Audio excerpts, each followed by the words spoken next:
नमस्कार विद्यार्थियों, आप सभी का आपके अपने YouTube चैनल आरपीएससी विद नवीन सैनी में स्वागत है। विद्यार्थियों, कल की क्लास में हमने यहाँ तक अध्ययन कर लिया था जो कि आपको स्क्रीन पर दिखाई दे रहा है।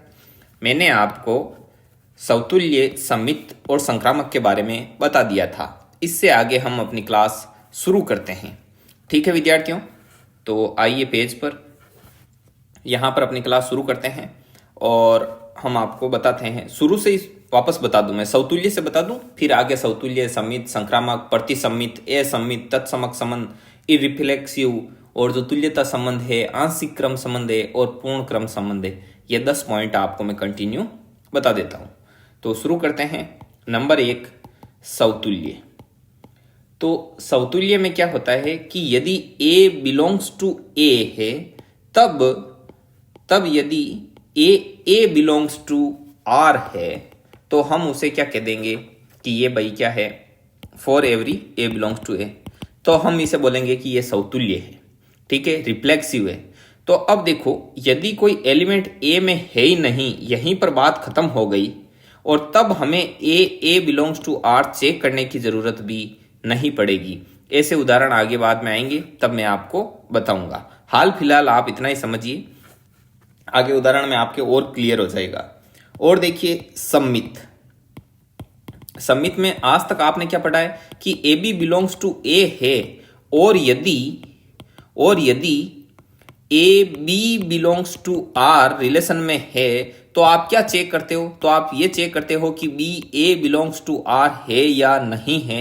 यदि B A belongs to R रहता है रिलेशन में, तब आप बोल देते हो कि ये सममित है, अन्यथा क्या है, सममित नहीं है।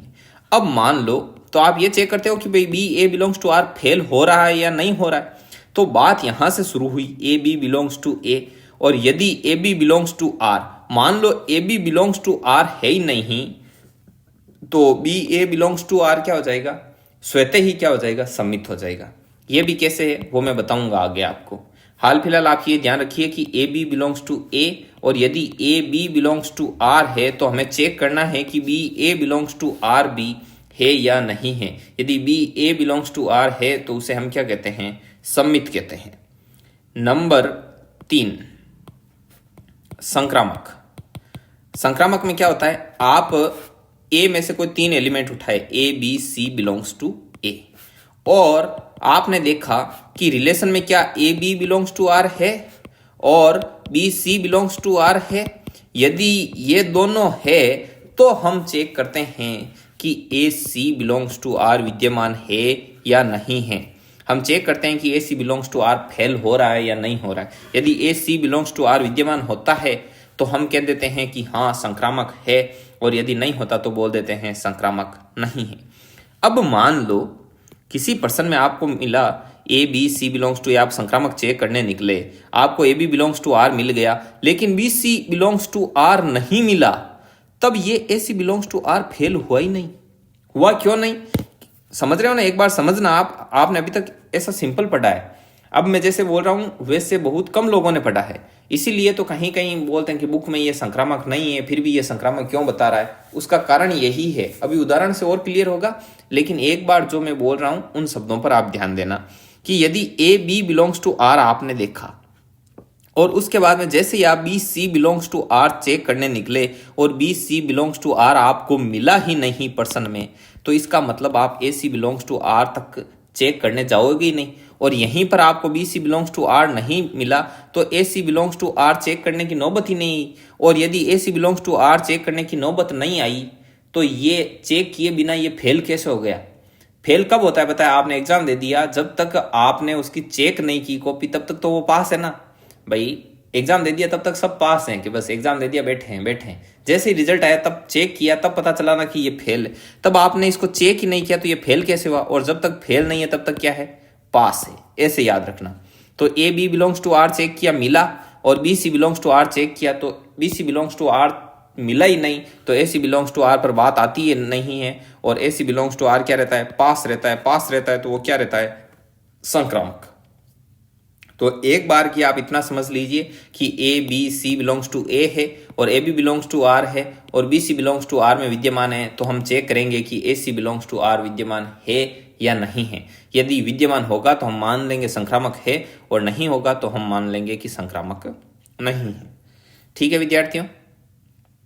और नंबर चार अपना पॉइंट क्या है? 4 नंबर अपना पॉइंट है ए समित। ए समित के बारे में बताते हैं आपको। ए समित से पहले आप प्रतिसमित देख लो। प्रतिसमित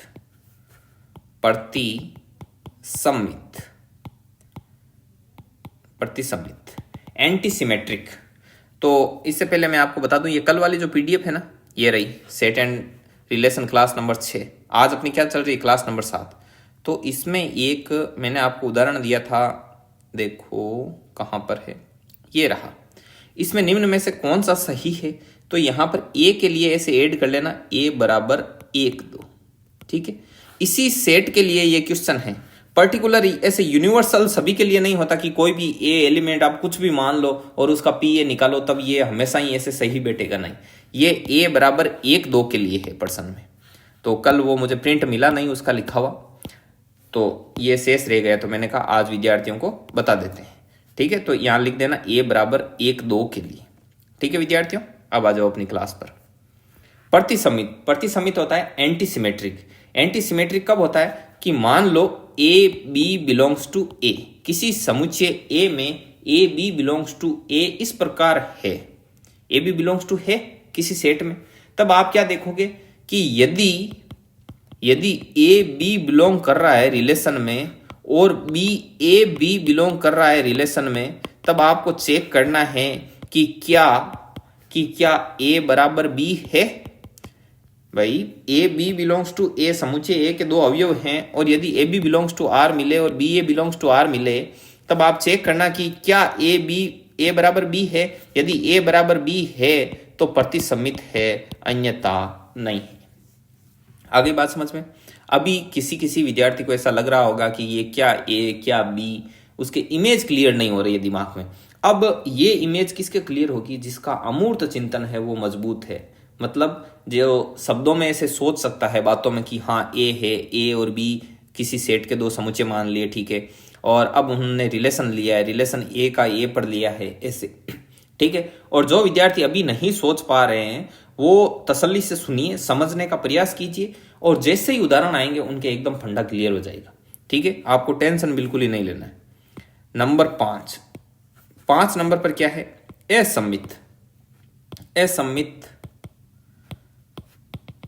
असम्मित में यदि मान लो यदि A B belongs to A है, ये कोई 2 अवयव हैं किसी समुच्चय ए के, इस प्रकार हैं कि किस प्रकार हैं?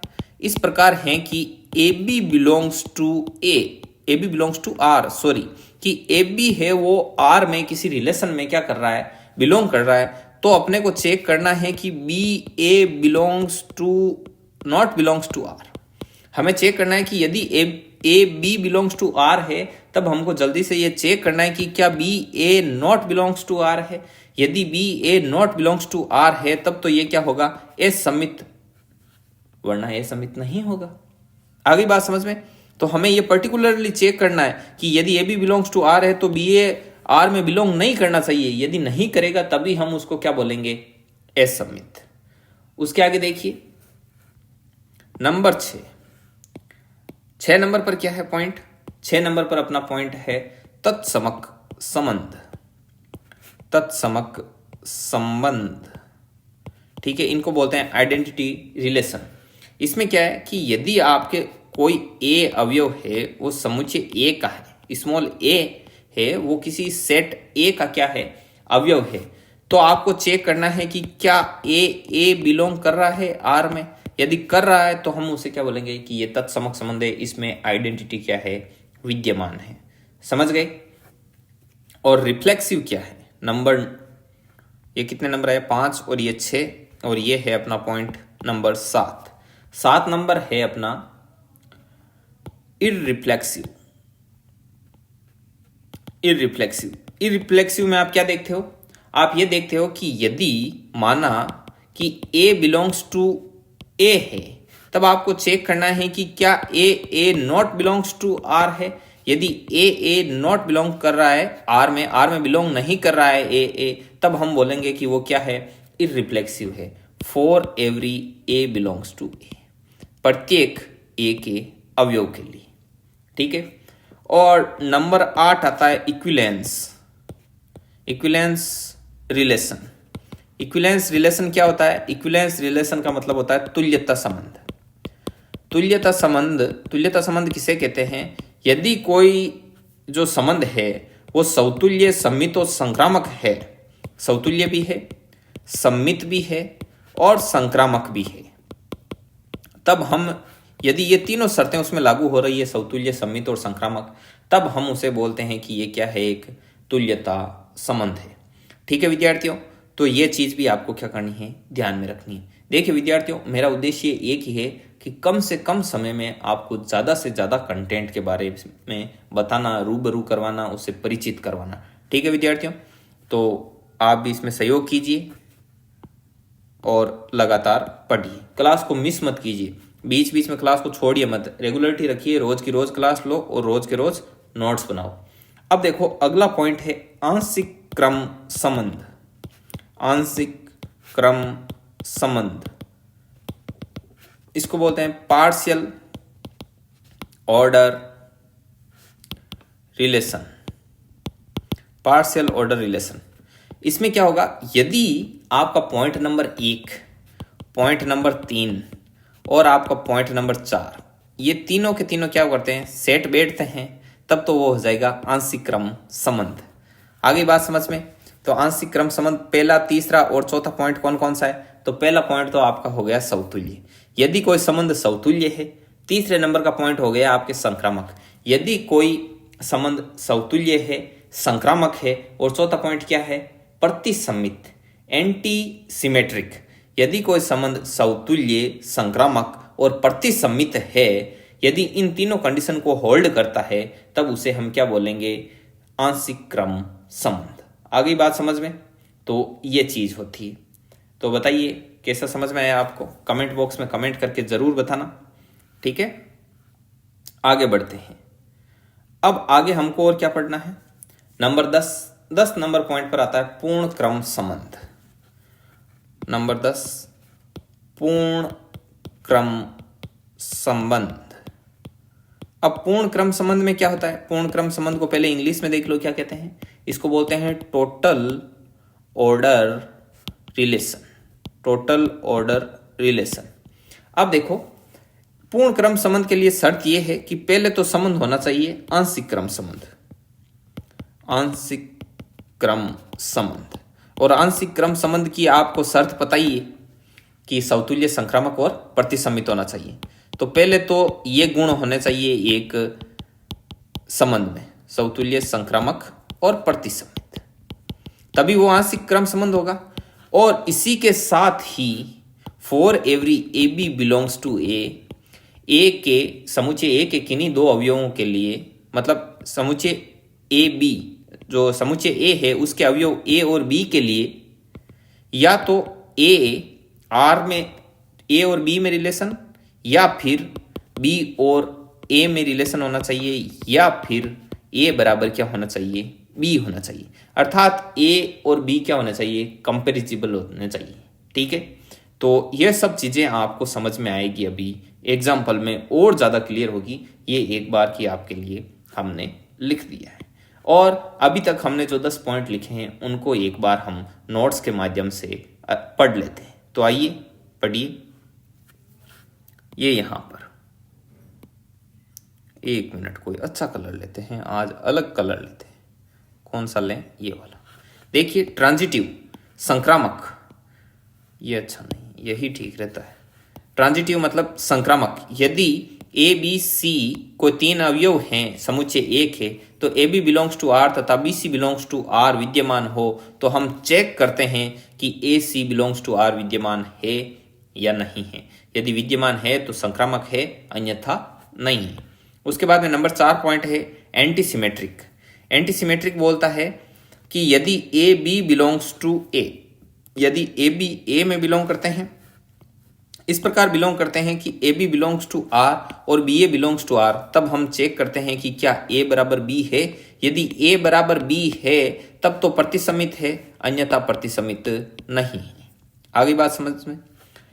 असमित, एसिमेट्रिक, यदि ए बी बिलोंग्स टू ए इस प्रकार है कि ए बी आर में बिलोंग कर रहा है, तब हम चेक करते हैं कि क्या बी ए आर में बिलोंग कर रहा है या नहीं कर रहा। यदि बिलोंग नहीं कर रहा तब तो हम क्या बोलेंगे उसे असम्मित, और यदि बिलोंग कर गया तो वो असम्मित नहीं है, फिर वो क्या हो जाएगा, सम्मित हो जाएगा। ठीक है, और आगे देखिए।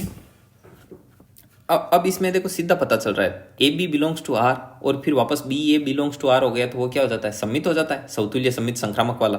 और यदि B A belongs to R नहीं हुआ तो वो सम्मित नहीं होगा, अर्थात क्या हो जाएगा, असम्मित। ऐसे भी याद रख सकते हो। आगे बढ़ो।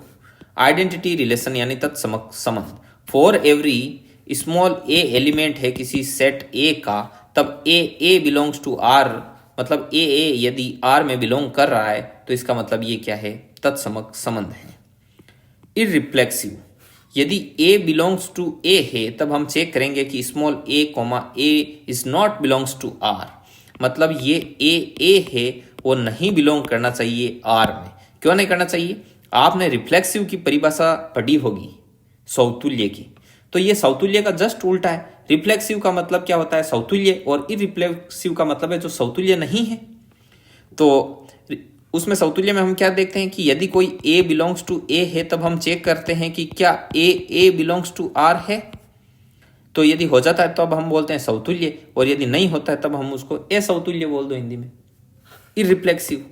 ठीक है, ये है। और इक्विवेलेंस रिलेशन, तुल्यता संबंध। तो तुल्यता संबंध किसे कहते हैं कि यदि कोई संबंध सौतुल्य भी है, सम्मित भी है और संक्रामक भी है, तो इसे हम क्या बोलते हैं, तुल्यता संबंध। ठीक है विद्यार्थियों। अब देखो आंशिक क्रम संबंध। आंशिक क्रम संबंध कब होता है कि जब कोई संबंध सौतुल्य हो, और 4 नंबर वाला पॉइंट था अपना प्रतिसमित, सौतुल्य हो, प्रतिसमित हो, और नंबर 3 वाला पॉइंट था संक्रामक। यदि कोई संबंध सौतुल्य, संक्रामक और प्रतिसमित है तब हम उसको बोलेंगे कि ये क्या है, आंशिक क्रम संबंध है। ठीक है, आगे बढ़ो। आगे है अपना पूर्ण क्रम संबंध। पूर्ण क्रम संबंध मतलब टोटल ऑर्डर रिलेशन।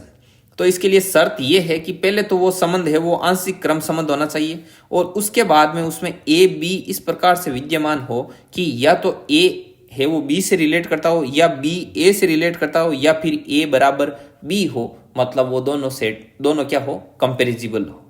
ठीक है विद्यार्थियों, तो यहां तक पढ़ लिया। अब उसके आगे का हम एग्जाम्पल लेंगे। यदि आप ये जो पीडीएफ लिखी हुई है ऐसी पीडीएफ प्राप्त करना चाहते हो तो डिस्क्रिप्शन में आपको नंबर दिए गए हैं, इन नंबर पर आप क्या कर देना, व्हाट्सएप मैसेज कर देना, अपना नाम भेज देना, और साथ ही आप जिस डिस्ट्रिक्ट में निवास करते हो वो भेज देना, आपको डायरेक्ट पीडीएफ तक पहुंचा दिया जाएगा। ठीक है विद्यार्थियों, तो इसके आगे का ये 10 पॉइंट पढ़ लिए। अब इन 10 के 10 पॉइंट को हम समझते हैं। तो आइए पेज पर, वापस पेज पर आ जाइए। इस पेज पर मैं आपको बता दूं कि क्या चीज़ है और क्या नहीं है। ठीक है विद्यार्थियों, तो सबसे पहले आपको एक एग्जाम्पल देते हैं। एग्जाम्पल यह है, थोड़ा छोटा लिखना पड़ेगा वरना बड़ा हो जाएगा।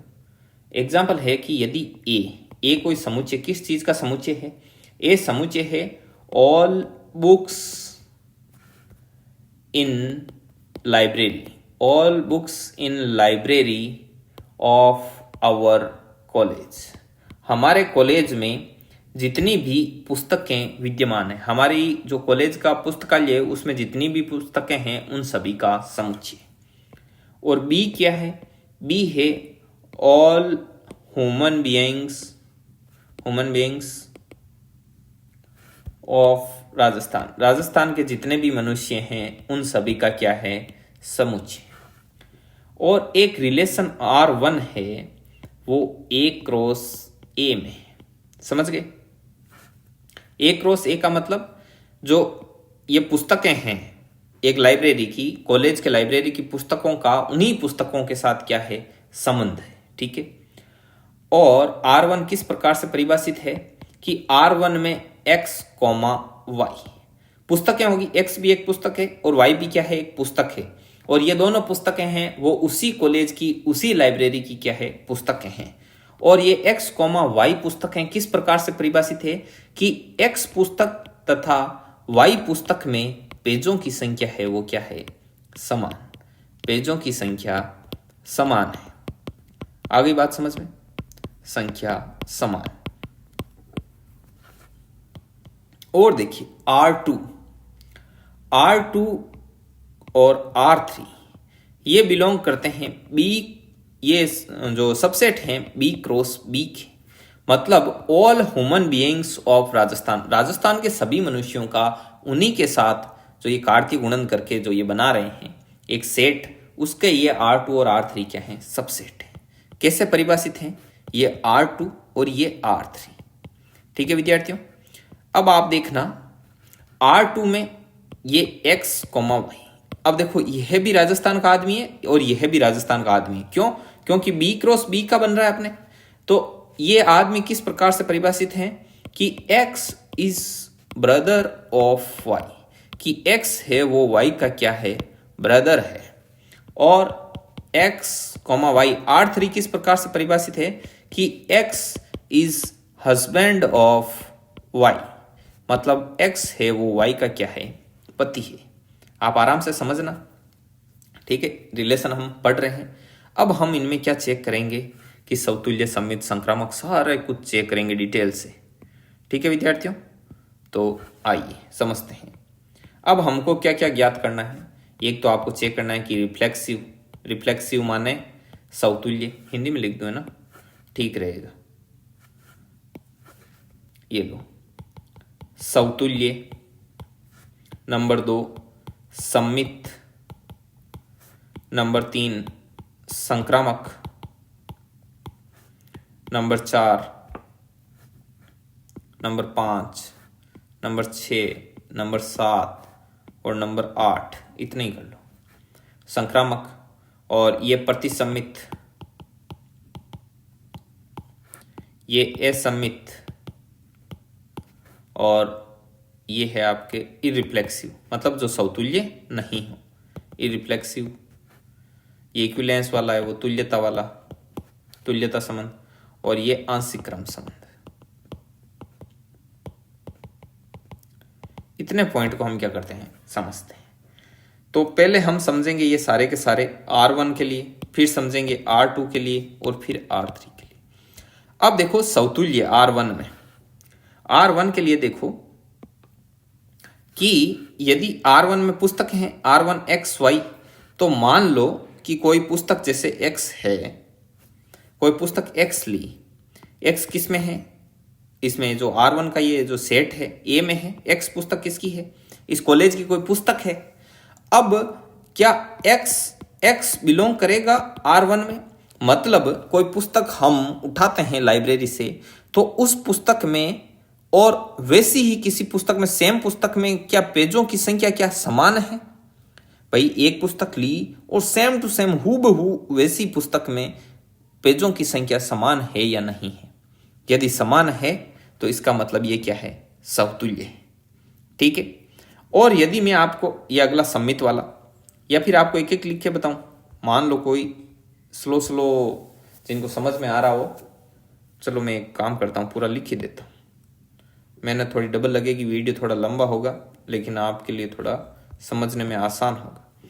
देखो पहले समतुल्य हम पहले सारा का सारा काम करेंगे R1 के लिए। ठीक है, ये R1। अब देखो यदि X कोई पुस्तक है, वो लाइब्रेरी की, उस कॉलेज की लाइब्रेरी की पुस्तक है, तब हमें चेक करना है X belongs to R1। X belongs to R1 का मतलब क्या होता है, यहां पर X और यहां पर भी X रखो, तो फिर क्या है कि X तथा X में पेजों की संख्या समान है। क्या X पुस्तक और वैसी वो X पुस्तक है, उन दोनों में पेजों की संख्या समान है, तब आप बोलोगे कि बिल्कुल क्या है, समान है। तब ये क्या होगा, समतुल्य है। अब नंबर 2 पर हम आपसे बोलें कि क्या सम्मित है, तब आप क्या करोगे, दो पुस्तकें उठाई, X, Y belongs to A। किसी पुस्तकालय से दो पुस्तकें उठाई, आपके जो कॉलेज था उसके पुस्तकालय से दो पुस्तकें उठाई, X तथा Y, और यदि x Y belongs to R1 है तो हमें चेक करना है कि क्या वाई एक्स बिलोंग्स टू भी R1 है। तो x Y belongs to R1 का मतलब होता है कि क्या x तथा y में पेजों की संख्या समान है। तब मुझे बताइए कि क्या y और x में भी पेजों की संख्या समान होगी। बिल्कुल होगी। यदि x तथा y में पेजों की संख्या समान है तो y और x में समान क्यों नहीं होगी। ठीक है, तो ये भी किस में बिलोंग करता है, R1 में। इसका मतलब ये क्या है, सम्मित भी है। ठीक है भाई, x पुस्तक है उसमें और y में पुस्तकों की संख्या समान है। अब मैं बोलूं कि क्या y और x में पेजों की संख्या समान है, तो बिल्कुल होगी। और नंबर तीन आता है संक्रामक।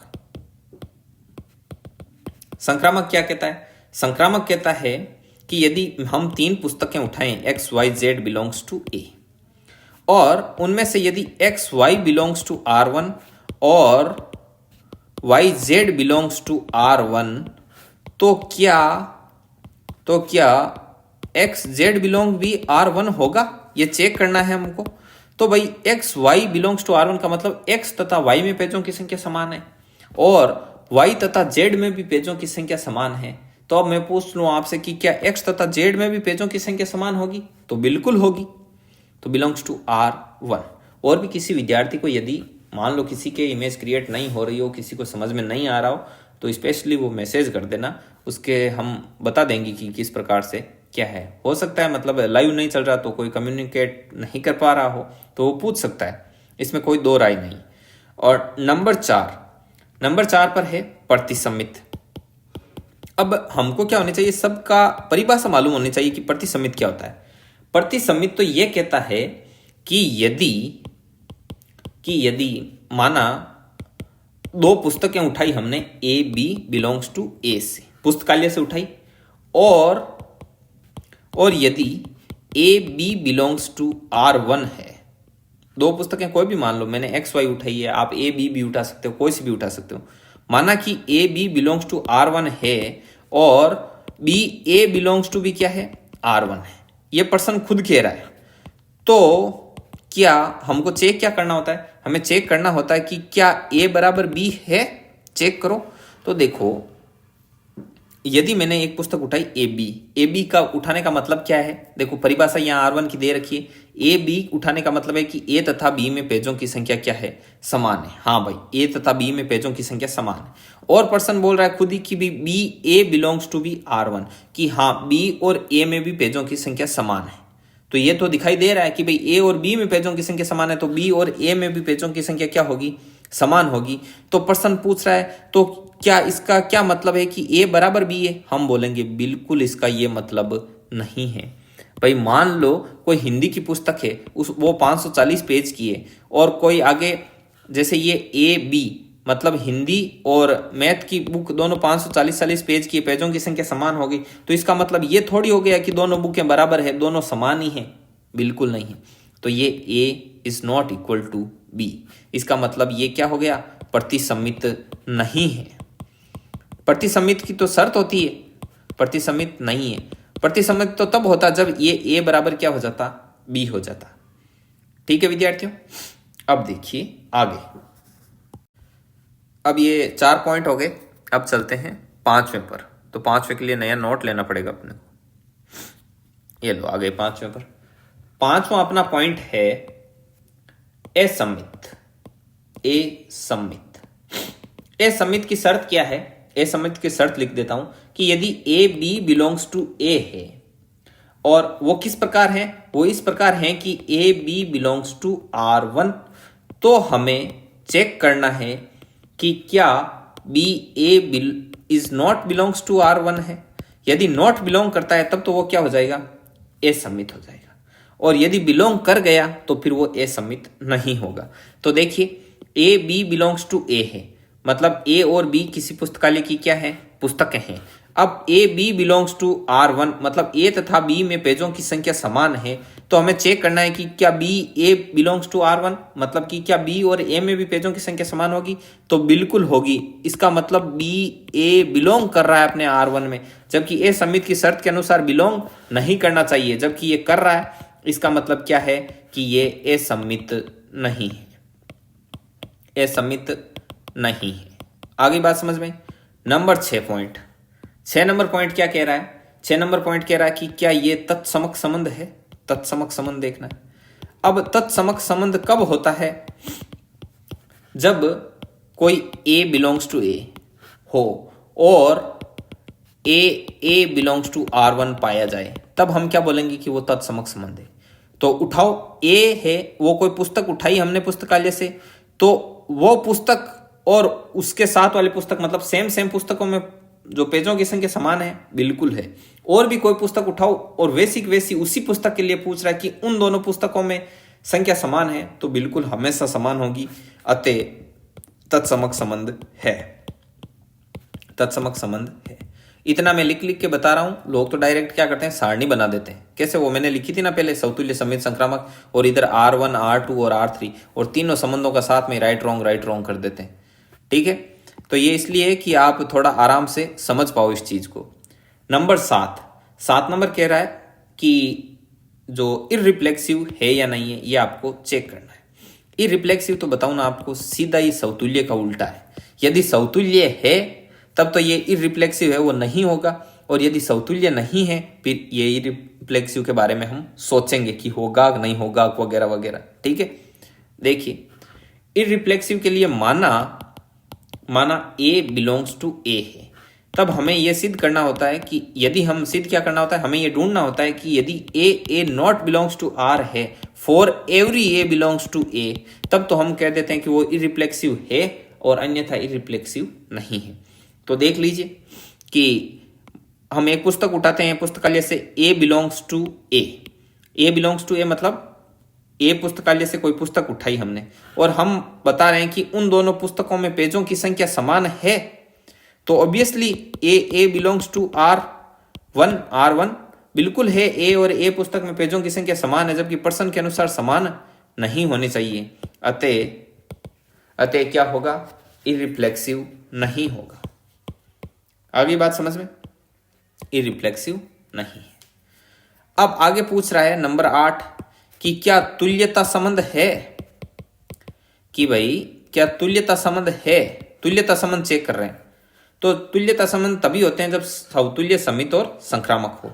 तो यहां पर देखो, ये समतुल्य भी है, समित भी है और संक्रामक भी है।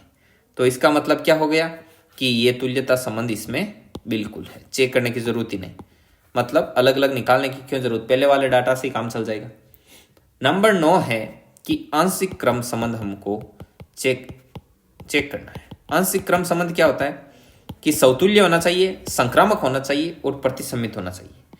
तो देखो, ये समतुल्य तो है, संक्रामक भी है, और प्रतिसमित तो प्रतिसमित नहीं है बस। तो ये तीनों शर्त होनी चाहिए लागू, समतुल्य भी होना चाहिए, संक्रामक भी होना चाहिए, और क्या होना चाहिए? प्रतिसमित। लेकिन इनमें से एक भी डिसमिस हो गई तो बस मामला गया।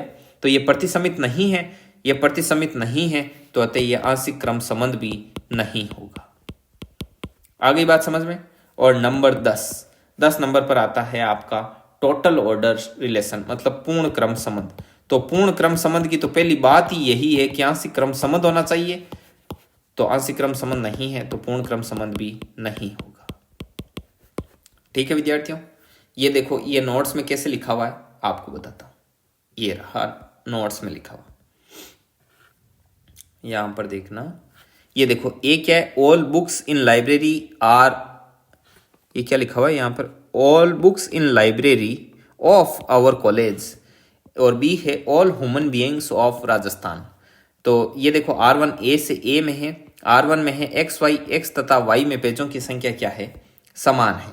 और R2 और R3 B क्रॉस B के हैं सबसेट, और R2 और R3 इस प्रकार परिभाषित हैं। XY में तो X is brother of Y, और XY में है X is husband of Y। अब देख लो, ये R1 वाला मैंने जितना काम आपको बताया ना अलग से करके, ये बस इतने में ही है। सीधा ही बता देते हैं कि R1 यही तो पूछ रहा है कि X तथा Y में पेजों की संख्या समान है, तो X तथा Y में पेजों की संख्या समान है, अतः Y तथा X में भी पेजों की संख्या समान होगी, अतः ये सिमेट्रिक है। ये लो जी, X तथा Y में पेजों की संख्या समान है, Y तथा Z में पेजों की संख्या समान है, अतः X तथा Z में भी पेजों की संख्या समान होगी। ये लो भी, ये हो गया आपके ट्रांजिटिव। ऐसे बता देते हैं, तो वो मैंने वहां पर आपको अलग से बताया। और साथ में परिभाषाओं को भी मैंने बार बार लिखा ताकि वो जितनी बार आपकी आंखों के आगे से गुजरे और आपको क्या हो, वो रिकॉल हो, इससे वो आपके दिमाग में लंबे टाइम तक स्टेबल रहे। अब हम ये R2 है ना, ये देखो R2 वाला पोर्शन नजर आ रहा होगा, इस R2 वाले पोर्शन के बारे में डिटेल से अध्ययन करेंगे। ठीक है, क्लास लंबी भले ही हो लेकिन हम इसका अच्छे से अध्ययन करेंगे। ठीक है विद्यार्थियों, तो इसको एक बार रब कर देते हैं। ठीक है, कट कर दें, ये लो जी, ये कट। ठीक है, अरे किसी विद्यार्थी को समझ में नहीं आए शर्माना मत, बिल्कुल सीधा ही पूछ लेना, बता देंगे आपको। और सिलेबस की आपको चिंता नहीं करनी है, सिलेबस हम कंप्लीट करना हमारी जिम्मेदारी है।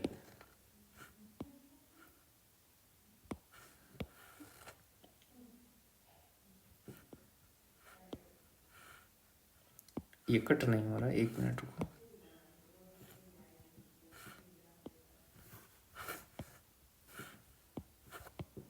एक सेकेंड को,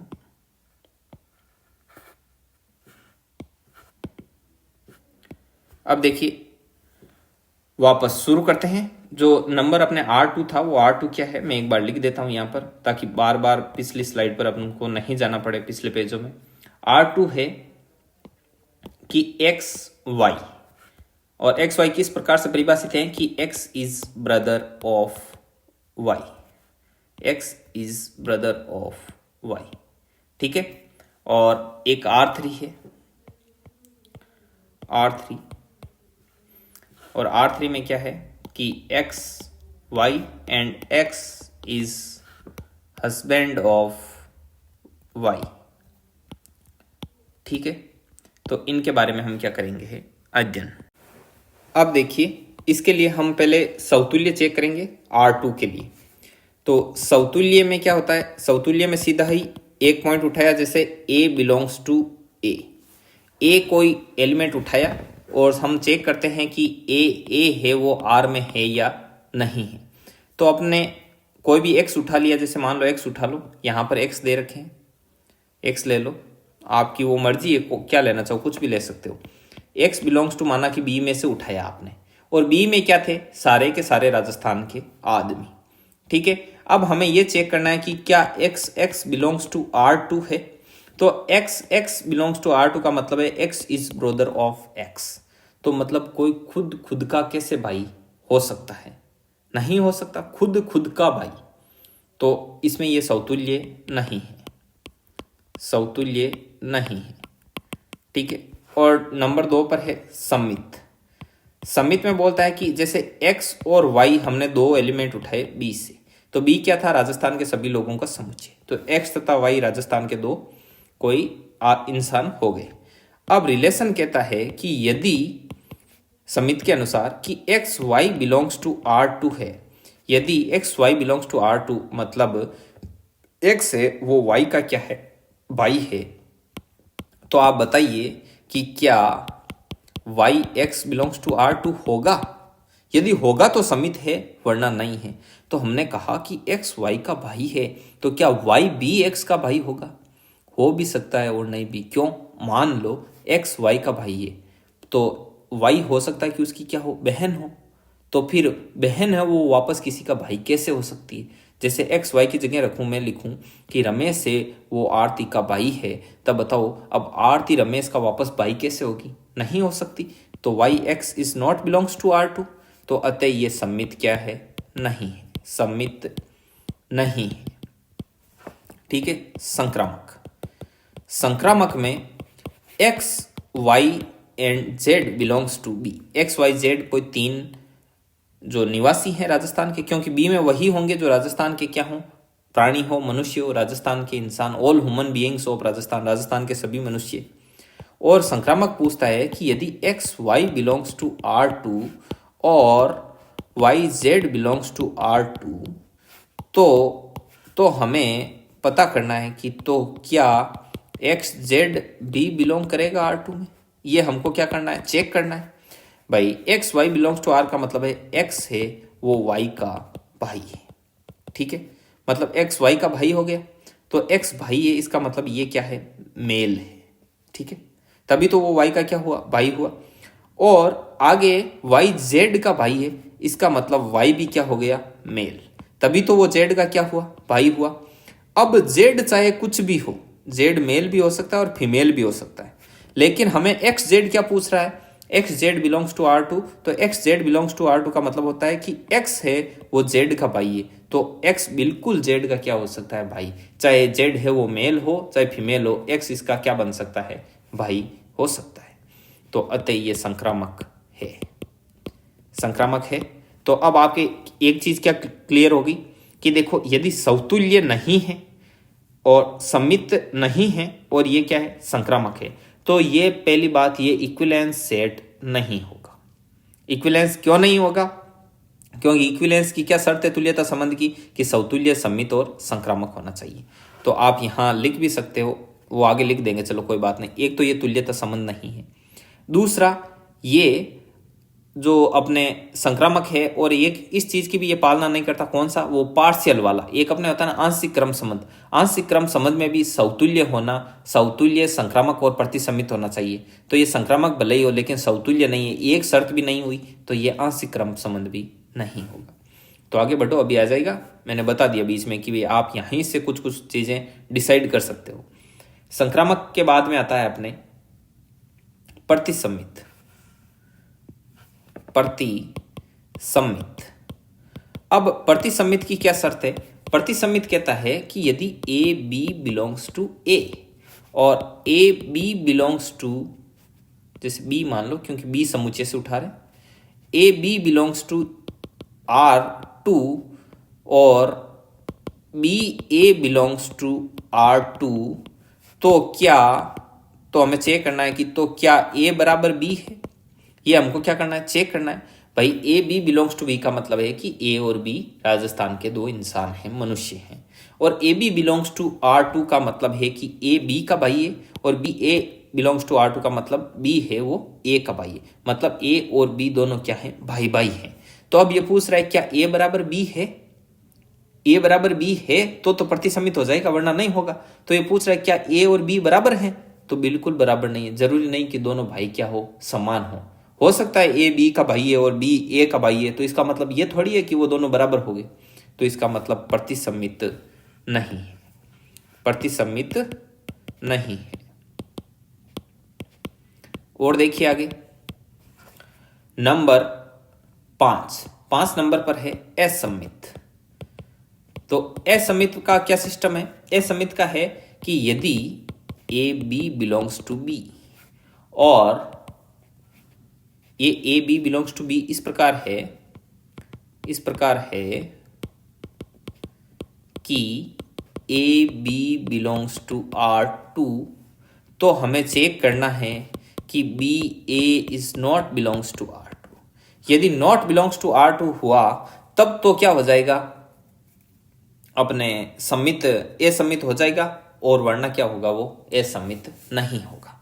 अब ये जरूरी नहीं कि कोई चीज सम्मित हो तो वो असम्मित होगी या नहीं होगी, ये कोई पर्टिकुलर फिक्स नहीं है। कैसे, अब देखो पर्सन की असम्मित की डिमांड तो ये है, परिभाषा तो ये है कि ऐसा होना चाहिए, लेकिन आप देखो ए और बी है वो राजस्थान के दो मनुष्य हैं, और पर्सन ये भी बोल रहा है कि ए है वो बी का क्या है, भाई है, बी ए का क्या है, भाई है। तो हमें यह बताना है कि क्या बी ए का भाई नहीं है, तो बी ए का भाई नहीं है तो ये हमेशा जरूरी नहीं है, बी ए का भाई हो सकता है, इसलिए ये असम्मित भी नहीं होगा, असम्मित भी नहीं होगा।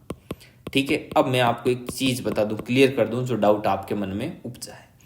यदि आप समतुल्य और सम्मित की कोई शर्त चेक कर रहे हो और मान लो 1000 शर्तों में वो चीज सही बैठ गई और एक में नहीं बैठी, तो वो समतुल्य, जैसे आप संक्रामक निकाल रहे हो और 1000 अवयव ले लिए घुमा फिरा के और आपके संक्रामक बन रहा है, और एक अवयव उठाया ऐसा कि उसमें संक्रामक नहीं बन रहा है, तो वो संक्रामक नहीं होगा। मतलब संक्रामक को फेल करने के लिए एक चीज ही काफी है, और यदि पास करना हो तो सब में पास करना पड़ेगा। जितने अवयव हैं उन सभी के लिए क्या होना चाहिए, वो संक्रामक होना चाहिए। समझ गए बात, मतलब पास करना है तो ओवरऑल सब में पास होना चाहिए, और फेल करने के लिए तो एक ही काफी है। मान लो आपने 6 सब्जेक्ट से एग्जाम दिया, 5 से 12th दी, और आप मान लो गणित में फेल हो गए, 0 नंबर आ गए, तो आप फेल ही हो। बस ये नहीं कि मैंने देखो बाकी 4 पास कर लिए, अब 1000 में आपका सही बैठ रहा है और एक में सही नहीं बैठा ना, तो वो संक्रामक नहीं है, भले ही आपके 1000 में बैठ गया। समझ गए? तो फेल करने के लिए एक ही काफी है, और यदि आपको उसको सक्सेस साबित करना कि ये असमित है। अब यहां पर देखो, यहां पर एक शर्त बैठ रही है, आपके दिमाग में आ रही होगी कि भाई असमित नहीं होगा। क्यों नहीं होगा सर? कि भाई ए बी का भाई है, तो जरूरी थोड़ी है कि बी ए का भाई हो, बी उसकी बहन भी तो हो सकती है ना। हाँ, बहन हो सकती है, लेकिन मान लो यदि बी है वो ए का भाई रहा, बी खुद मेल रहा, तब तो वो क्या हो जाएगा, एक शर्त तो ऐसी आ जाएगी ना कि उसमें बी ए का भाई हो सकता है। तो एक भी शर्त ऐसी आ गई तो ये क्या हो गया, असमित नहीं हुआ। समझ गए? सिर्फ एक शर्त से ही सारा काम खलास हो जाता है। नंबर 6, तत्समक संबंध। तत्समक संबंध वाला तो वो सीधा ही है कि कोई भी उठाओ, फॉर एवरी, कोई एलिमेंट ए उठाया बी से, मतलब ए है वो राजस्थान का कोई मनुष्य है। अब आपको चेक करना है ए बिलोंग्स टू R2, और R2 कहता है कि ए का भाई है, तो ए का भाई कैसे होगा? तो ये तत्समक संबंध नहीं है। नंबर 7 आता है तुल्यता संबंध। तुल्यता संबंध तभी होता है जब समतुल्य समित और संक्रामक हो, और ये अपना जो संबंध है वो समतुल्य नहीं है, अतः तुल्यता संबंध भी नहीं होगा। नंबर 8 पर आता है पार्शियल ऑर्डर। पार्शियल ऑर्डर बोले तो आंशिक क्रम संबंध, पार्शियल ऑर्डर रिलेशन, आंशिक क्रम संबंध। तो आंशिक क्रम संबंध के लिए आपको पता है 3 शर्त होनी चाहिए। एक तो समतुल्य होना चाहिए, और एक आपके संक्रामक होना चाहिए, और एक प्रतिसमित होना चाहिए। लेकिन अपने समतुल्य नहीं है तो आंशिक क्रम संबंध भी नहीं है, और आंशिक क्रम संबंध नहीं है तो पूर्ण क्रम संबंध नहीं होगा। इसको नोट्स में पढ़ लो, देखो ये नोट्स में दिया हो, ठीक है। तो ये चीज थी, ठीक है विद्यार्थियों। अब देखो, अब आपको ये शेष R3 है। अब ये R3 वाला आपका होमवर्क है, ये आपको करके लाना है, वरना कल मैं इसको आपको सोल्व करवाऊंगा, ठीक है विद्यार्थियों। और R3 क्या है? x is husband of y। देखते हैं कितने एक विद्यार्थी इसको सही करते हैं। ये इसका आंसर भी है साथ में, ये लो देख लो ये आंसर, कि भाई देखो रिफ्लेक्सिव है वो नहीं है, समतुल्य नहीं है, क्योंकि खुद का पति कैसे होगा? सिमेट्रिक समित, x है वो y का पति है, तो y x का पति कैसे होगा? y तो पत्नी हो गई। ये ट्रांजिटिव वगैरह ये सारा इसका सॉल्यूशन है, देख लो। और ये आपका होमवर्क है। देखते हैं कितने लोग होमवर्क कंप्लीट करते हैं। आज अपना होमवर्क करके कंप्लीट, और उसका पिक खींच के और हमको सेंड करना है। देखें तो सही कितने पढ़ रहे हैं और कितने नहीं पढ़ रहे हैं। अब देखिए आगे, अब जिनको इतना बड़ा मामला समझ में नहीं आया कि भाई हमारा तो दिमाग घूम गया कि इसमें पेजों की संख्या समान और ये नहीं समझ में आया ब्रदर वाला, तो उनको ये समतुल्य, समित, संक्रामक, antisymmetric, asymmetric, irreflexive, equivalence, partial, total, इन सबको समझाने के लिए मैंने एक उदाहरण लिया है जिसमें नंबर्स लिए। अब नंबर को देखते ही आपको अपने 12th क्लास की याद आ जाएगी। 12th वाला आपको एज इट इज आपके दिमाग के सामने जिंदा हो जाएगा, ठीक है। अब देखो इसमें मैंने कितने लिए हैं संबंध, ढेर सारे लिए हैं। तो अब मैं इसमें से एक सोल्व कराऊंगा, सिर्फ ये R1 करवाऊंगा, और ये बाकी सारे के सारे आपका क्या है, होमवर्क है। अब ये R2 घर से करना है, R2 उठाना और इस पर समतुल्य समित, संक्रामक सारे लगाना, R3, R4, R5, R6, ये सारे आपका क्या है, होमवर्क है। मैं सिर्फ किसको सोल्व करूंगा, R1 को। ये R1 को साइड में लिख के और चेक कर लूंगा समतुल्य, समित, संक्रामक, ऑल टोटल जितना भी है ना, वो अपने 10 पॉइंट, उन 10 को मैं क्या कर लूंगा, चेक कर लूंगा, ठीक है विद्यार्थियों। तो आइए शुरू करते हैं इस चीज़ को, ठीक है। और वीडियो कैसा लगा तो इसके बारे में आप कमेंट बॉक्स में कमेंट करके ज़रूर बताना। तो आइए विद्यार्थियों शुरू करते हैं, पेज पर चलते हैं। ये रहा अपना पेज, और यहाँ पर लिख लेते हैं क्वेश्चन को। अपना क्वेश्चन है कि a बराबर है 1, 2 और 3, और R1 दे रखा है अपने को 1,1, 2,2, 1,2 और 2,1, ठीक है। अब सबसे पहले मैं समतुल्य चेक करूंगा। समतुल्य कहता है कि for every a belongs to a, कोई भी एक अवयव a बिलोंग्स टू a के लिए हमको देखना है कि a बिलोंग करता है क्या a में, for every a belongs to a। तब आपने एक एलिमेंट उठाया एक a से, तो एक विद्यमान है, 2 उठाया तो 2 विद्यमान है, लेकिन 3 के लिए कोई भी 3 इसमें विद्यमान नहीं है। इसका मतलब ये समतुल्य नहीं है।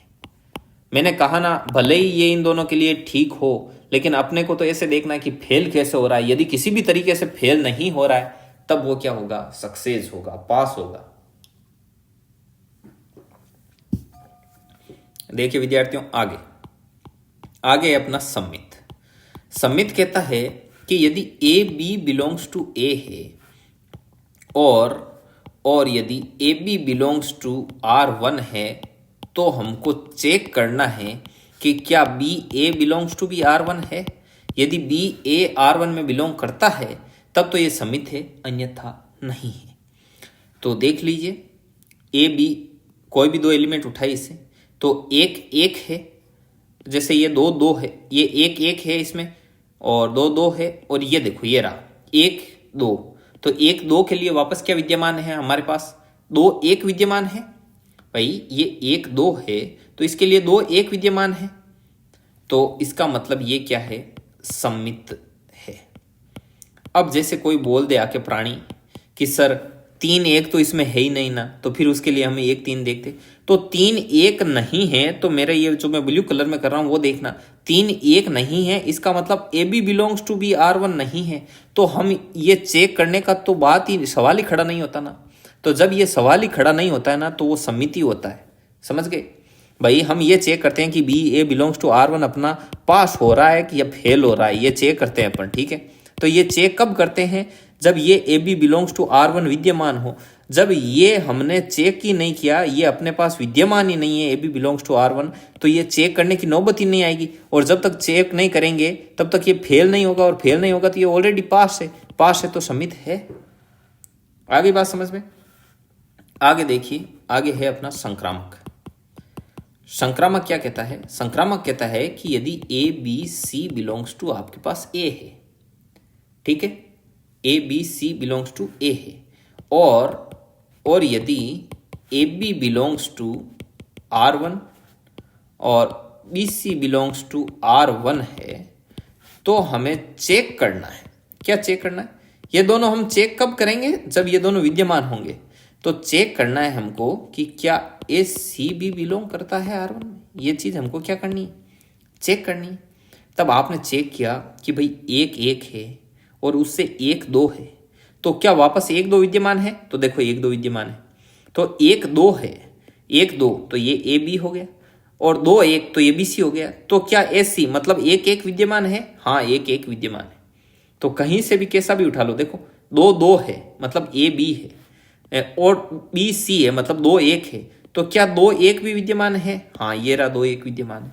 तो कैसे भी कर लो, प्रत्येक ए सी बिलोंग्स टू R1 है, अतः ये संक्रामक है। ठीक है विद्यार्थियों, आगे देखिए, संक्रामक के बाद में आता है एंटीसिमेट्रिक। एंटीसिमेट्रिक का मतलब होता है प्रतिसम्मित।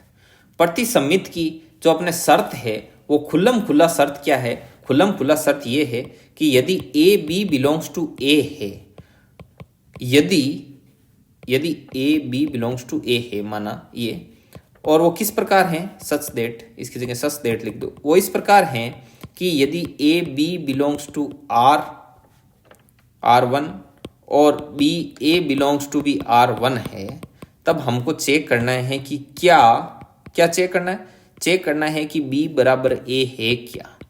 यदि बी बराबर ए हुआ तब तो ये एंटीसिमेट्रिक होगा, वरना नहीं होगा। तब आप गए भाई अपने रिलेशन में, देखा कि एक एक है, ठीक है, दो दो है, तो ये तो ठीक है कि भाई एक एक का उल्टा भी एक एक है, और एक बराबर भी है, दो दो है, इसका उल्टा भी दो दो विद्यमान है सेट में, और दो बराबर दो भी है। तो मैंने कहा ना, हमारे तो एक भी ऐसा मिल गया ना कि भाई जो विद्यमान नहीं है इसमें, तो अपना ये पूरा खेल ही खत्म हो जाता है। जैसे अब देखो A B belongs to R1, तो एक दो बिलोंग्स टू R1 हो गया, B A belongs to R1, तो ये दो एक हो गया, इसका उल्टा भी विद्यमान है, A B belongs to R1 भी है और B A belongs to B R1 है। तो क्या ये ए और बी बराबर हो गए भाई, एक दो बिलोंग्स टू R1 एंड दो एक belongs also belongs to R1, but क्या एक बराबर दो है, एक बराबर दो नहीं है ना। तो ये क्या हो गया, असम्मित नहीं है, असम्मित नहीं है। और क्यों नहीं है, इस वजह से नहीं है क्योंकि बी बराबर ए नहीं है। उसके बाद में देखिए असम्मित। नंबर 5 है असमित। वो तो एंटी सिमेट्रिक था, इसको हिंदी में बोलते हैं अपन, ये 4 नंबर पॉइंट है, इसको बोलते हैं प्रतिसमित। अब असमित की क्या शर्त है? असमित ये कहता है कि कोई भी दो एलिमेंट उठाओ ए बी बिलोंग्स टू ए में से, और आप चेक करो कि यदि क्या A B belongs to R1 है। यदि A B belongs to R1 है तो आपको चेक करना है, क्या चेक करना है कि B A is not belongs to R1, b a R1 में नहीं होना चाहिए। यदि हो गया तो फिर वो असमित नहीं है। तब आप गए चेक करने के लिए, आपने देखा कि 1 2 बिलोंग्स टू R1 के लिए 2 1 बिलोंग्स टू R1 विद्यमान है, जबकि ये कह रहा है कि 1 2 बिलोंग्स टू R1 के लिए 2 1 बिलोंग्स टू R1 विद्यमान नहीं होना चाहिए, जबकि यहां पर तो विद्यमान है। अतः ये क्या है? असमित नहीं है। अतः असमित नहीं है। आ गई बात समझ में?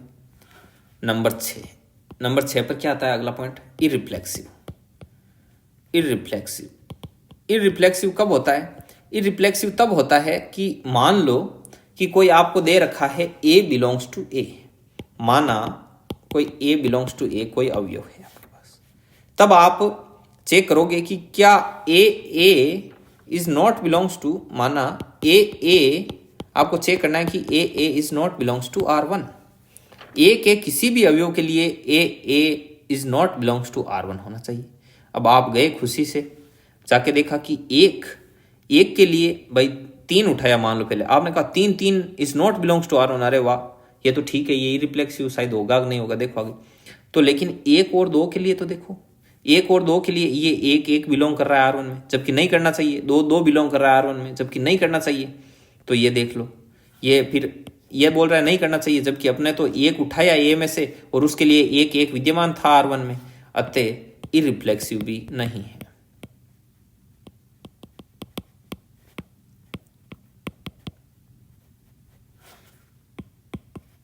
नंबर 7 नंबर है इक्विलेंस। अब आपको चेक करना है तुल्यता संबंध। अब आप स्वयं देखिए, ये चूंकि अपना जो ये संबंध है ये क्या नहीं है? समतुल्य नहीं है। तो ये समतुल्य नहीं है तो ये तुल्यता संबंध भी तो नहीं होगा। क्यों? क्योंकि तुल्यता संबंध तब होता है जब समतुल्य सममित और संक्रामक हो। तुल्यता संबंध नहीं है। Number 8 partial order relation. Partial order relation आंशिक क्रम संबंध कब होता है? जब क्या हो? समतुल्य हो और संक्रामक हो और प्रतिसमित हो। समतुल्य नहीं है तो ये पार्शियल ऑर्डर रिलेशन भी नहीं होगा, और पार्शियल ऑर्डर रिलेशन नहीं होगा तो टोटल ऑर्डर रिलेशन भी नहीं होगा। तो ये देख लीजिए नोट्स में, ये रहे यहाँ पर, ये पहला का पूरा सॉल्यूशन, और बाकी के R2 R3 R4 R5 R6 ये सारे के सारे आपको होमवर्क में करने हैं। ढेर सारा होमवर्क दे रहा हूँ आज आपको, सारा का सारा सोल्व करना, सोल्व करके दिखाना भी। आप मतलब मैसेज में ऐसे ही बता देना कि किया कि नहीं किया, ठीक है। और जो क्वेश्चन नहीं आए वो आप हमें सेंड कर सकते हो, आपको लेट सेट आपको जवाब जरूर दिया जाएगा, ठीक है विद्यार्थियों। अब देखो आगे, ये कौन सा था? हाँ, ये आपका लास्ट क्वेश्चन आज का, ये वाला लास्ट, क्या सेकंड लास्ट मानो। अभी एक और करवाएंगे। समय देख लेते हैं अभी समय कितना हुआ, क्लास ज़्यादा बड़ी तो नहीं हो रही आपके। तो चलिए, अब ये यहाँ तक है, ये होमवर्क दे दिया। अब आगे का आओ पेज पर, पेज को एक बार रब कर लें।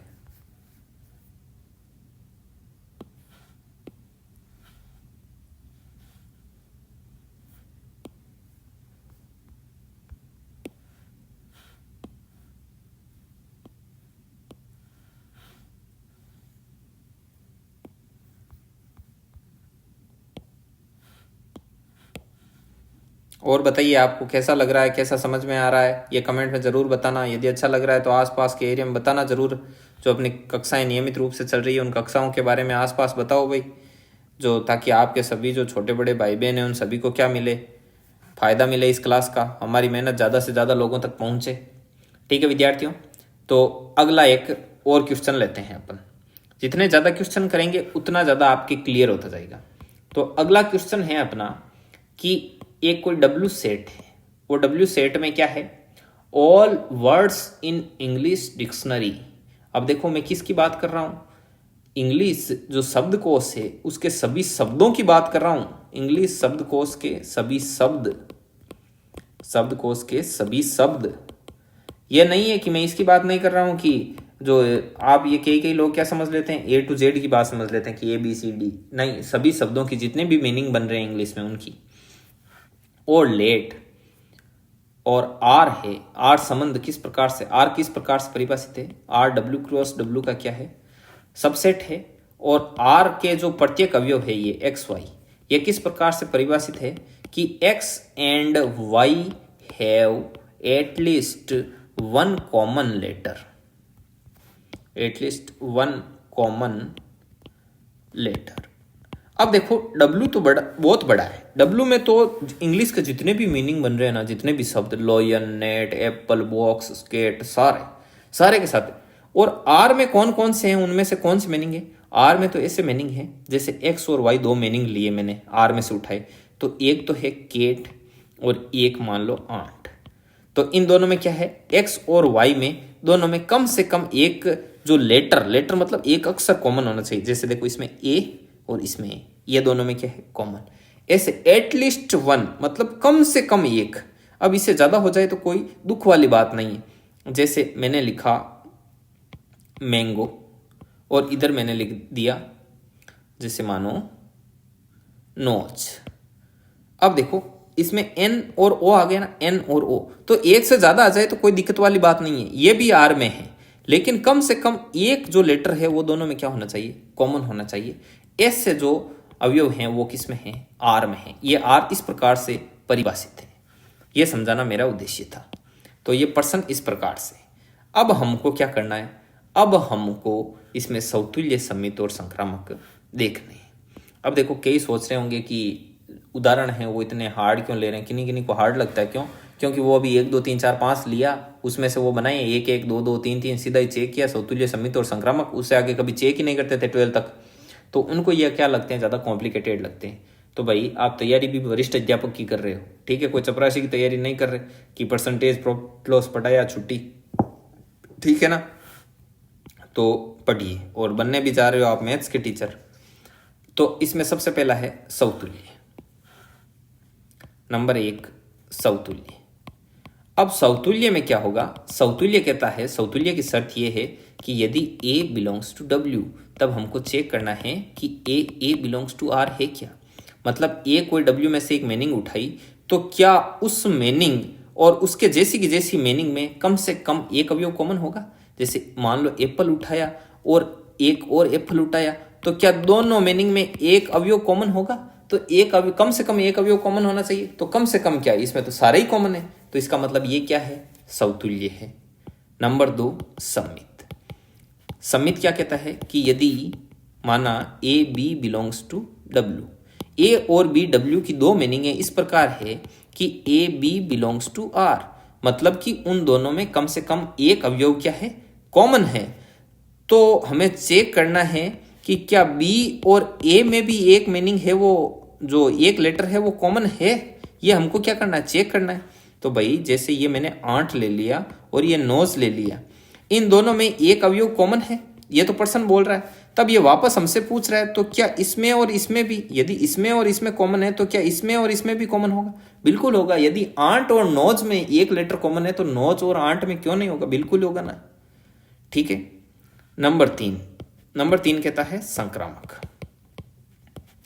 अब मैं बता रहा हूं आपको, यदि एक भी अक्षर के लिए ऐसा नहीं हुआ ना, यदि एक भी शब्द के लिए, तो फिर वो शर्त कैंसिल होगी।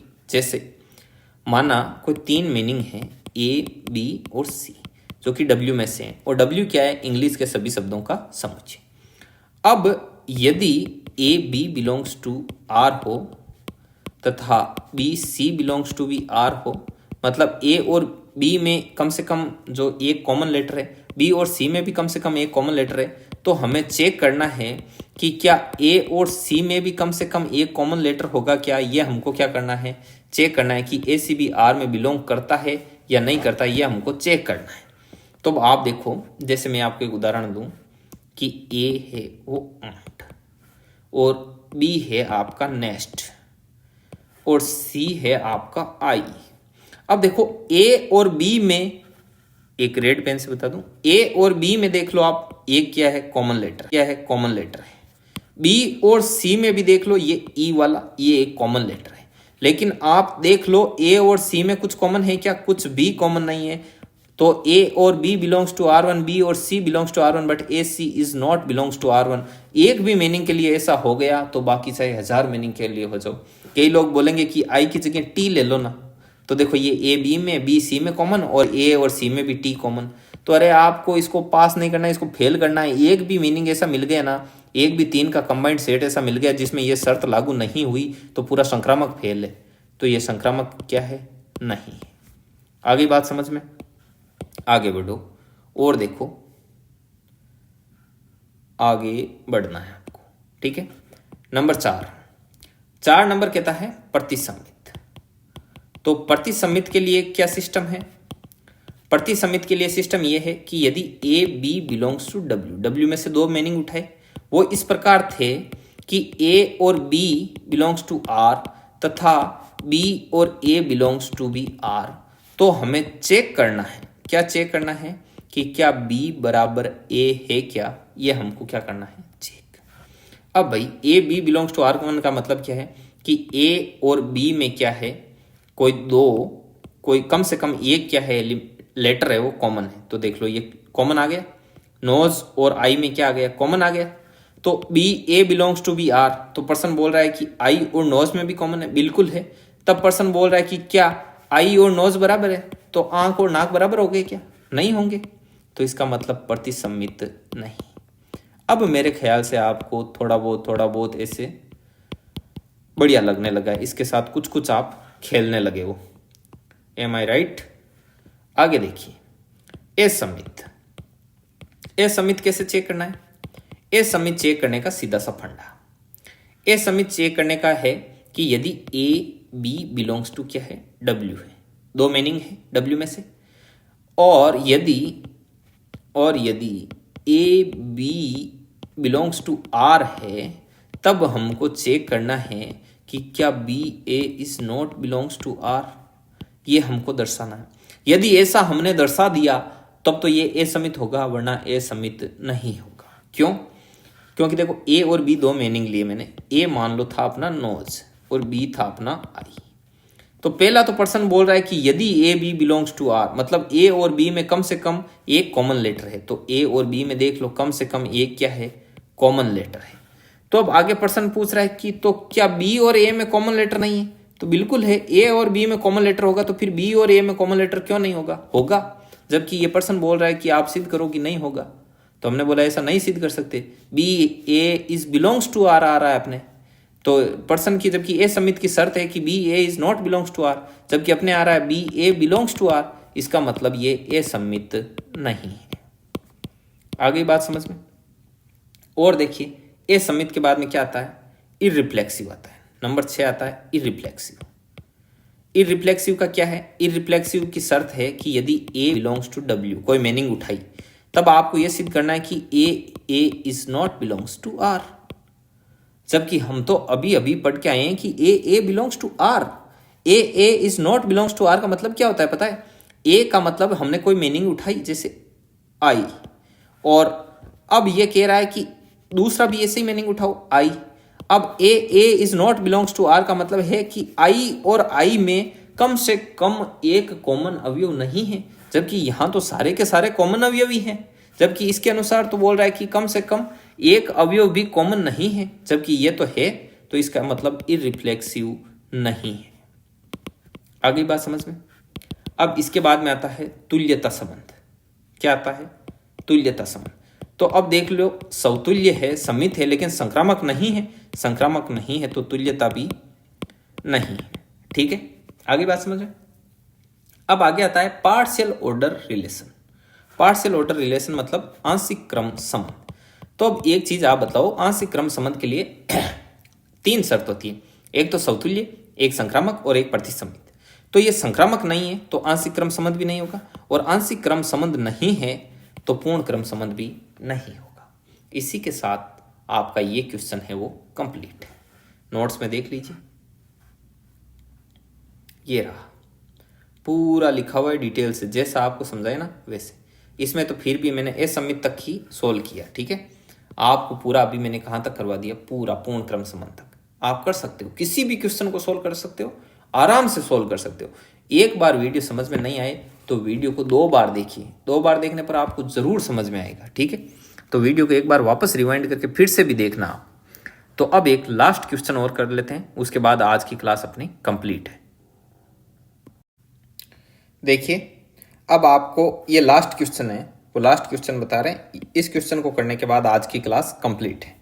तो ये क्वेश्चन मैं साइड में पेज पर लिख देता हूँ, कहीं पर लिख देंगे, एक सेकेंड बेक आ गया ना, तो यहाँ पर लिखते हैं,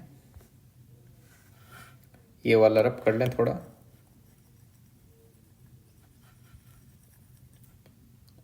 ये देखो इतने में अपना काम हो जाएगा आई थिंक, थोड़ा और कर लें, ठीक है विद्यार्थियों। आराम से पढ़िए आप, अभी है ना क्लास को आराम से चला रहे हैं, बढ़िया तरीके से अभी अपने को सब कुछ सीखना है। जैसे वैकेंसी अनाउंस होगी और हमको टाइम का आइडिया लगेगा कितना टाइम है, तो उस समय हम ज़्यादा ज़्यादा क्लासें लेकर भी कोर्स को कंप्लीट कर सकते हैं। तो तब तक तो आराम से सीखिए। तो देखिए क्वेश्चन है कि माना R वास्तविक संख्याओं का समुच्चय, वास्तविक संख्याओं का समुच्चय है। कैसा समुच्चय है? वास्तविक संख्याओं का समुच्चय है। और R है वो R क्रॉस R का एक क्या है, रिलेशन है, ठीक है। R क्रॉस R मतलब वास्तविक संख्याओं का, वास्तविक संख्याओं पर कार्तीय गुणा से बना हुआ कोई सेट है, उसका सबसेट क्या है, संबंध है, और ये R उनका क्या है, संबंध है। एंड R जो संबंध है वो इस प्रकार से परिभाषित है कि x, y वेयर, ये किस प्रकार से x, y 1 + xy is greater than 0। अब देखिए हमको समतुल्य, सममित और संक्रामक तीन ही चीज चेक करनी है इसमें, ठीक है। तो समतुल्य, सममित और संक्रामक, इन तीन के बारे में ही हमको क्या करना है, फाइंड आउट करना कि ये तीन समतुल्य, सममित, संक्रामक है या नहीं है। तो सबसे पहले हम क्या करते हैं, समतुल्य को लेते हैं। समतुल्य, हमने कोई एक वास्तविक संख्या चुनी, माना कि a बिलोंग्स टू R। तब हमको चेक करना है, क्या चेक करना है, तो चेक ये करना है कि a बिलोंग करता है R में या नहीं करता है। तो a का मतलब क्या हुआ, a का मतलब हुआ है अपने कि 1 प्लस, अब एक्स वाई की जगह देखो, एक्स वाई का मतलब क्या था, 1 + xy, तो a का मतलब क्या है, 1 + a गुणा a is greater than 0, 1 + a² is greater than 0। क्या 1 + a² इज ग्रेटर देन 0 है, जहां पर a बिलोंग्स टू क्या है, R। a कोई भी एक वास्तविक संख्या है, और वास्तविक संख्या है -अनंत से लेकर +अनंत तक रहती है, और इंक्लूड आल्सो 0। तो हम यहाँ पर यदि कितनी भी बड़ी नेगेटिव संख्या रख दें, कितनी भी बड़ी पॉजिटिव संख्या रख दें, और 0 रख दें, कुछ भी रख दें, तो भी ये हमेशा 1 + a² की वैल्यू 0 से क्या रहेगी, बड़ी रहेगी। इसका मतलब क्या है कि a belongs to R, a है वो R में बिलोंग करता है। तो अतः ये क्या है, अतः समतुल्य है, ठीक है। आगे बढ़िए, अगला है सम्मित। सम्मित क्या कहता है, पर्सन के अनुसार सम्मित कहता है कि a और b है वो बिलोंग्स टू R, मतलब a और b कोई दो वास्तविक संख्याएं हैं। और पर्सन, ये सम्मित की शर्त होती है कि यदि a b belongs to R, मतलब कि 1 + ab is greater than equal to 0, greater than 0, equal to नहीं होगा, ग्रेटर देन 0, तो हमें चेक करना है, क्या चेक करना है कि B A belongs to b R है कि नहीं है। यदि B A belongs to R होगा तो सम्मित होगा, अन्यथा सम्मित नहीं होगा। तो B A belongs to R का मतलब है 1 + ba इज ग्रेटर देन 0। तो यदि 1 + ab ग्रेटर देन 0 है तो 1 + ba ग्रेटर देन क्या होगा, 0 होगा। तो अतः ba बिलोंग्स टू R होगा तो सम्मित भी होगा। आगे बात समझ में। अगला है संक्रामक। संक्रामक क्या कहता है कि माना 3 वास्तविक संख्याएं हैं a b c belongs to R। 3 क्या है, वास्तविक संख्याएं हैं, और यदि पर्सन कहता है कि a b belongs to R, मतलब कि 1 + ab ग्रेटर देन 0 और b c belongs to R, मतलब a b belongs to R और b c belongs to R। एक सेकेंड, इसको ऐसे करते हैं, b C belongs to are. B C belongs to are का मतलब क्या होता है, 1 plus b c greater than 0। तो हमें चेक करना है, तो क्या चेक करना है, चेक ये करना है कि क्या ए सी बिलोंग्स टू आर है या नहीं है। ये चीज़ हमको क्या करनी है, चेक करनी है। तो A C belongs to are का मतलब है कि हमें चेक करना है कि 1 plus a c greater than 0 है या नहीं है। यदि ये हो गया 1 plus a c greater than 0 हो गया प्रत्येक for every a C belongs to r के लिए, तब तो हमारा क्या होगा, a C belongs to r होगा, अन्यथा नहीं होगा। अब हमें इनको फेल करने के बारे में सोचना है कि हम एस से ए बी और सी तीन कौन से एलिमेंट चुने कि 1 plus a b greater than 0 हो, 1 plus b c greater than भी 0 हो, लेकिन 1 plus a c greater than 0 ना हो।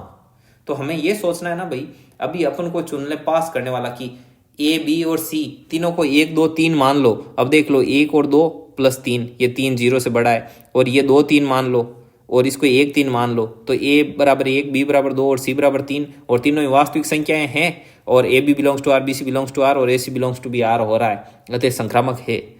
तो हमें तो क्या करना है, इसको फेल करना है। उन एक के लिए हो जाएगा तो क्या हो जाएगा, 1000 संख्याओं के लिए हो जाएगा तो क्या हो जाएगा, एक संख्या के लिए भी यदि ए बी सी का कोई एक भी कॉम्बो हमको ऐसा मिल गया जिससे A C is not belongs to are है, तो फिर वो संक्रामक नहीं होगा।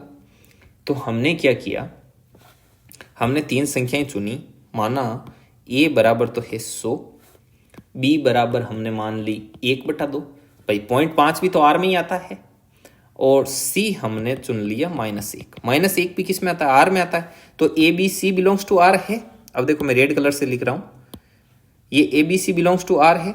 अब देखो 1 प्लस ए बी, तो 1 प्लस ए 100 है इंटू 1/2, तो ये कितना आया, 51 आया, और 51 आर में बिलोंग करता है, तो मतलब 1 प्लस ए बी और 51 बिलोंग्स टू आर, मतलब एक सेकेंड इसको करो रफ, ये 51 ग्रेटर देन 0 है, ग्रेटर देन 0 है, मतलब 1 plus a b greater than 0 है, तो मतलब ये है 1 प्लस बी सी।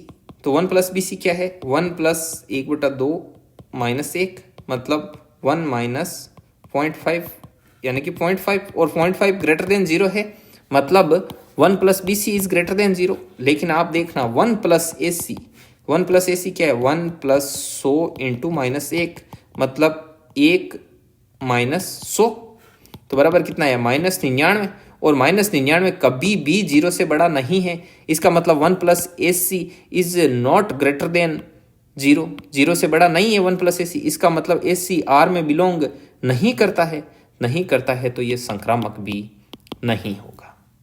और ये चीज़ लिखी हुई है अपने नोट्स में यहाँ पर, कहाँ पर, ये रही देखो, ये समतुल्य, ये सम्मित और ये संक्रामक, इनके बारे में यहाँ पर समझाया हुआ सारा डिटेल्स है। ठीक है विद्यार्थियों, तो थैंक्स फॉर वॉचिंग। वीडियो देखने के लिए आपका धन्यवाद। आपने हमारे चैनल पर विजिट किया, आपको चैनल पर विजिट करके कैसा लगा इसके बारे में कमेंट ज़रूर कीजिएगा। वीडियो को लाइक कीजिएगा, जितना ज़्यादा से ज़्यादा लोगों तक शेयर कीजिए और चैनल को सब्सक्राइब कीजिए। धन्यवाद विद्यार्थियों, जय हिंद, जय भारत।